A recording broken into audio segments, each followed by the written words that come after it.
This is a 2,000th stainless steel part with an array of 3,000th diameter holes. Probably not any other way to make this. I invite you to count the holes. And whatever you say, I'll believe you.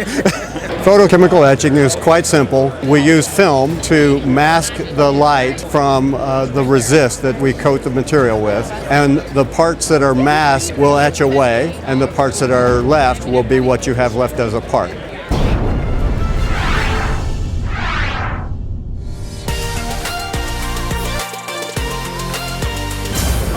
Good morning, I'm Chuck from United Western Enterprises, and we're photochemical etching specialists.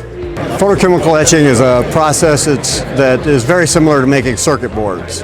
The raw material, some sort of ferrous metal, will be coated with a substance called photoresist, is resistant to acid and reactive to light.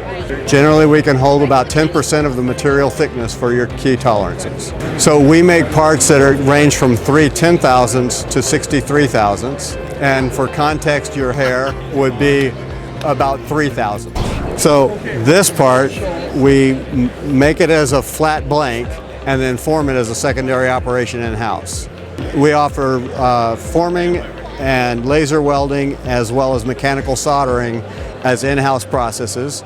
And if the customer needs it or the part demands it, we can also have things plated or heat treated as needed. Upper limit on the size is probably 30 by 24. On the small end, we make things that you just about need a microscope to see.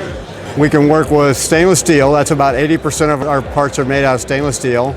Then we have Inconel 600, copper and brass, phosphor bronze, beryllium copper, nickel silver, molybdenum, Kovar, alloy 42. We process things in sheets. If your part is very small, you get a lot of them on a sheet of material. And because of that, and because our tooling is very inexpensive, we're very good for developing prototypes and sometimes first runs. The smaller the part, probably the more likely it is that we're a longer term solution.